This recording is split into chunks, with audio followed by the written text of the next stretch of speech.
straight at the World Trade Center. We're trying to figure out what happened, and I went to talk to my pilot, and behind him, out the window, I could see another airplane. It was a passenger airplane. I asked Paul, do you have this guy? And he said, yeah, I got him. And Newark's not even pointing him out to me. I look back on it now. That airplane shouldn't have been there. I saw the United Airlines on the side of the airplane, and it had no business being at that altitude. It was low as we were, and it was fast, and your brain is more concerned with this emergency in front of you that, okay, we got this guy over here. It was us and the statue and the World Trade Center. And I could see the tail of a jetliner dip, dip, turn that fast. Reached down to press play and record on the old deck and looked at my monitor, and the fireball was there. I asked Paul, I said, where is that airplane? He was already saying, that was him, that was him. Oh my God, that was him. Hey, it's your boy Max Payne, and today we're going to be talking about the demolition of the Twin Towers. Now, I was watching Valuetainment, and I was looking at an episode where they were talking about the Twin Towers and how it was impossible for the towers to fall the way they did. And then I started doing some research. I already had some prior knowledge, and I've been in the construction industry for many years, and I've worked on skyscrapers for many years. And what I found, the information that I found was astonishing. And what I'm going to do is I'm going to present that information for you. Now, keep in mind that YouTube might ban my channel for this information, and they might give me a strike, or they might just take the video off of the platform completely. But I want you guys to see this because this is crazy. What I'm gonna focus on in this video is an art group called Gelatin. And I'm gonna focus on the Twin Towers and how they fell and how they had access to the 91st floor prior to the 9/11 attacks. Now, this information is on YouTube, but it's very hidden. It's very sensitive information, and YouTube does not want you to know about it, okay? So we're going to talk about Gelatin, and we're going to talk about what happened before the 9/11 attacks and how they had access to the 91st floor. Also, we're going to talk about how they committed a federal crime and never got prosecuted for it. And this shit gets deep. So this video might be long. Like I said, you know, it might be taken off. So whoever has the privilege of watching this video before it does, you know, God bless. Gelatin is a group of 4 artists from Vienna, Austria. They're Israeli. The group is formerly known as Gelatin and changed their name in 2005. They are known for creating sensational art events in the tradition of relational aesthetics, often a lively sense of humor. We're going to focus on one of their works of art called Bee Thing. One of Gelatin's best-known projects began in March 2000. When the group allegedly removed one of the windows of the 91st floor of the former World Trade Center complex and temporarily installed a narrow balcony where a helicopter flew around the scene, taking photographs to be later documented in their book, The Bee Thing. The book was published in 2001, the same year that the Twin Towers fell, and had even by that time taken on an air of urban legend, with new copies selling for $500 on Amazon as of 2016. So as of 2022, this book is selling on Amazon for more than $3,000, and it's selling on eBay for $8,000. So the question is, why is such a small book with sketches in it selling for so much money? Isn't that strange? Child P on the internet, I heard, sells for thousands of dollars because it is like an occult membership. You have to have money to purchase sacred items like this. So, and illegal items like this. So that's what I'm going to tell you about today. And I'm going to tell you the connection between Gelatin, Bee Thing, the experiment, and the art exhibit, and what it has to do with 9/11 and how the towers were brought down. We're also going to delve into like some of the conspiracy theories and some of the things that I find strange that are connected to the Twin Towers on 9/11/2001. Now, I don't know if you can see this, but on August 18th, 2001, New York Times published an article stating that Israeli art students were on the 91st floor conducting an art project. Now, what's weird about this is that it happened right before 9/11, and what these guys did is they illegally removed a window from the 91st floor in the Twin Towers. Now, you guys do not realize how highly illegal this is.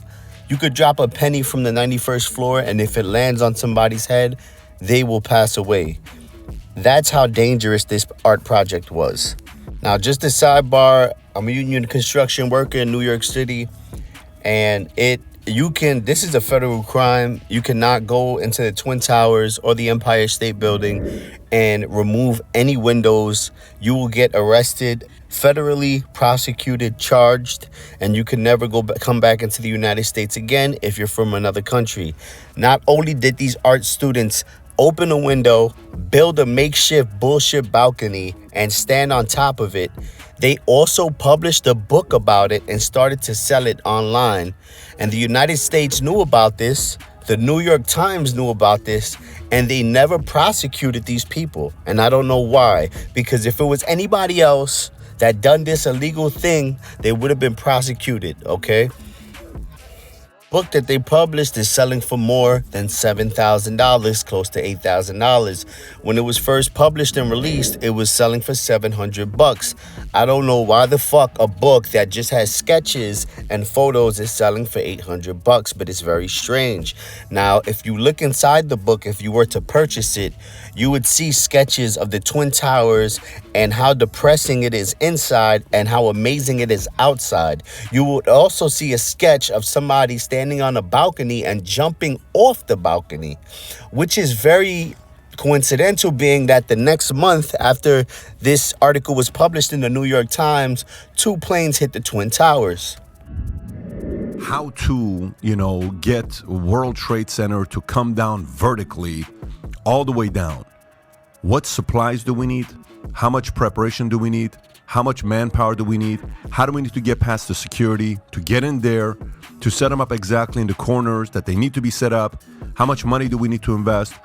And out of all this crew that work together, can we find these few hundred people that can get this job done to keep a secret for the rest of their lives that this never happened?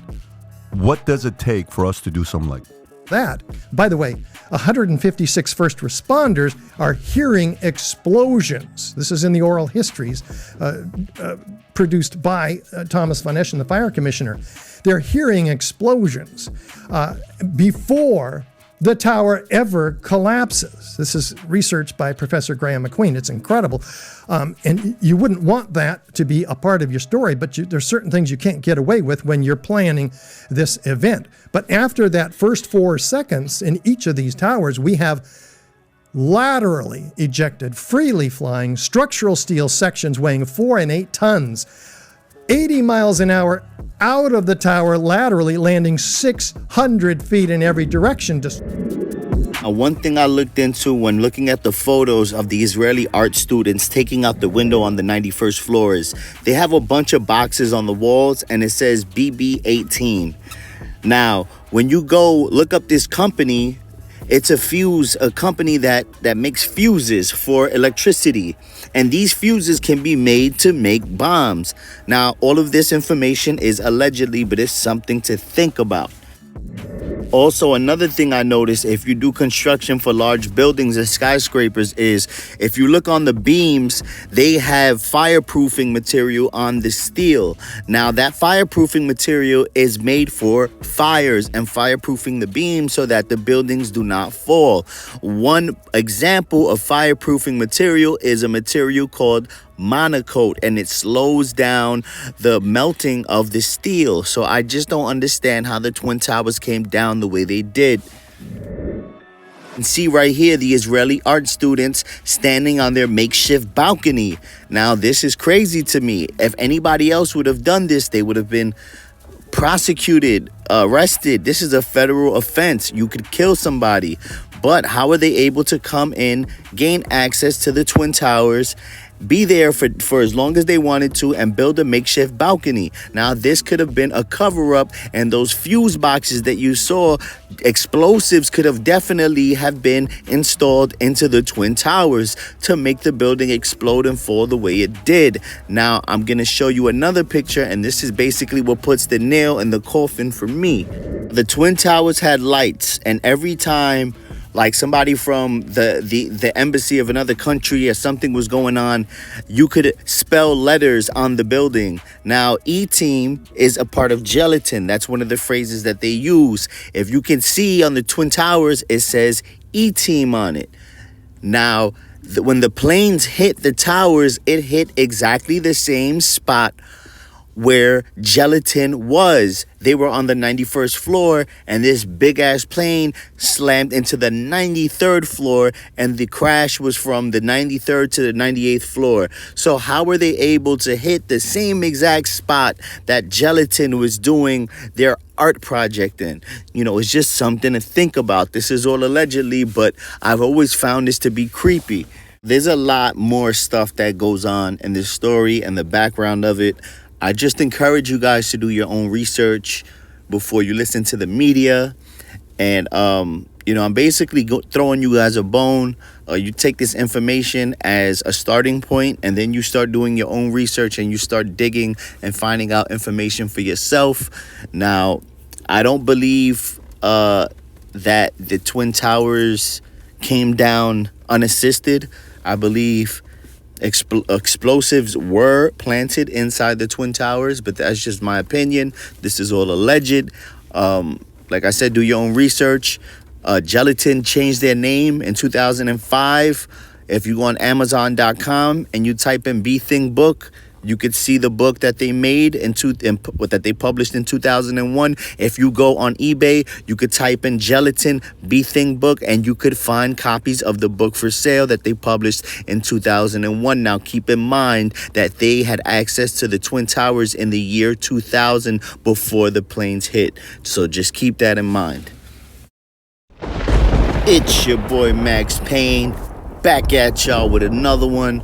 I'm sorry it took me a little while to upload another video. You know, I appreciate everybody that watches the videos. Also, I want you guys to do your own research. You see what direction this channel is going in, right? So, you know, let's keep an open mind, and let's just, you know, if you have any opinions on this topic, please comment below. Until the next time, peace.